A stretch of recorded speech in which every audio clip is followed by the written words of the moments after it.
Tayo mga idol, kasama natin si Linyo. May babala ang ating kaibigan, bagong impormasyon na naaamoy ng ating kaibigan ngayon doon sa kanilang kaharian. May nakita si kaibigan na plano ngayon na kudita. Nako, people power. Sana hindi ito pangkalahatan dito sa Pilipinas mga idol. Sana doon lang po sa Senado ito. Kaibigan, bakit? Ano ba ang naaamoy po ninyo? Bakit nasabi po ninyo na may planong kudita? Nalagot na mga idol. Alam po ninyo mga idol, kapag hindi matablan si Ma'am Sara Duterte sa impeachment at hindi maaresto si Bato at hindi maaresto si Bongo at yung tatlong kapatid ni Sara, yun po talaga ang puntirya nila ngayon mga idol. Tandaan po ninyo, politiko talaga ito. Kung buksan talaga ninyo ang isipan at mata ninyo mga idol, ang nangyayari dito, kung saan nagsimula ang kaguluhan doon sa Senado.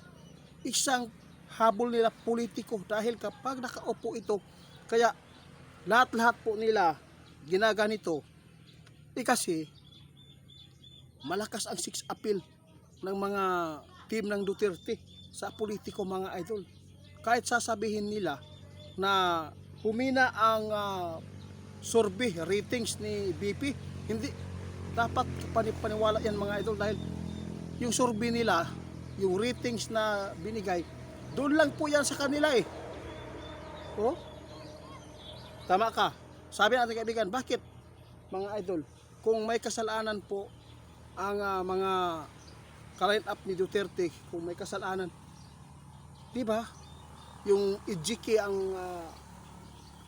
ikinaso. Bakit uubusin po ang mga ka-line up ni Duterte kung saan ito ay malakas ang dating sa politiko? Kasi takot sila siguro kaibigan. Yan.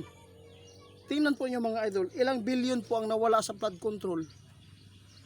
Pinahigpitan ba nila paghabol sa mga magnanakaw? Hindi. Kasi po, alam na po ninyo, ayaw ko nang banggitin pa. Alam na po ninyo kung sino po talaga nagnakaw.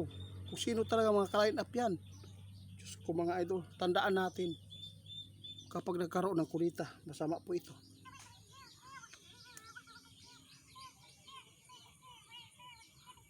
Ayon, sabi natin kaibigan, kapag nagkaroon ng kulita mga idol, hindi natin alam walang ibang alas po ang mga nagdiin sa mga Duterte.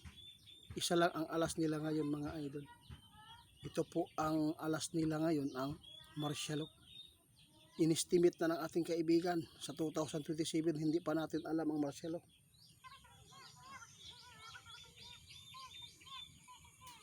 Yan.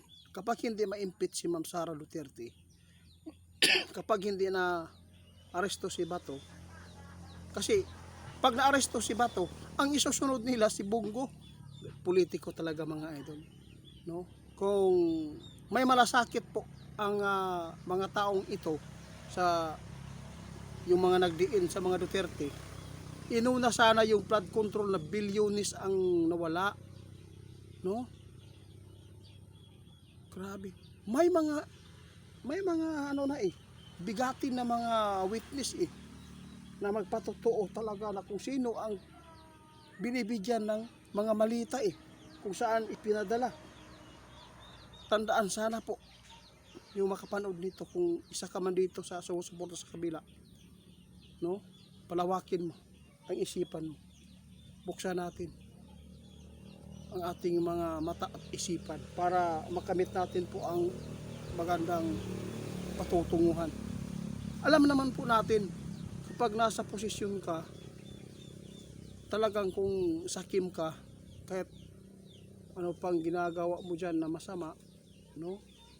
Talagang alam na natin na hindi talaga kayo aamin kahit mayroon ng mga witness.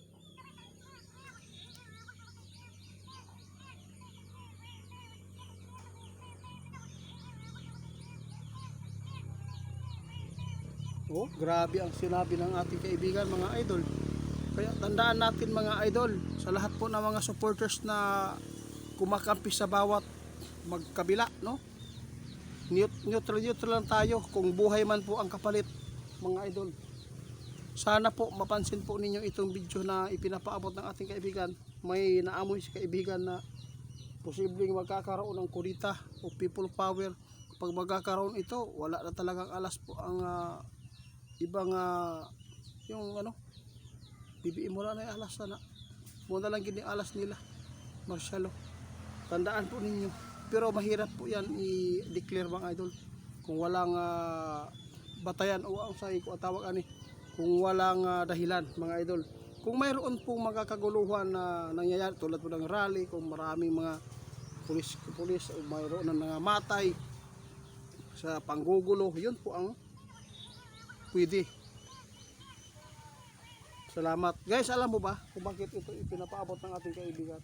Para malaman ninyo ang katotohanan na mangyayari. Grabe mga idol. Paki-report pala kay Ghost Hunter 88 Funds 2.0. Mga idol, scammer din po yan. Para din po yung bangag, no? Salamat po sa inyo. Shout out pala kay Ghost Hunter 88 Funds 2.0 na pick account. Bangag kang dako. Salamat, sige. Guys, yun lang po.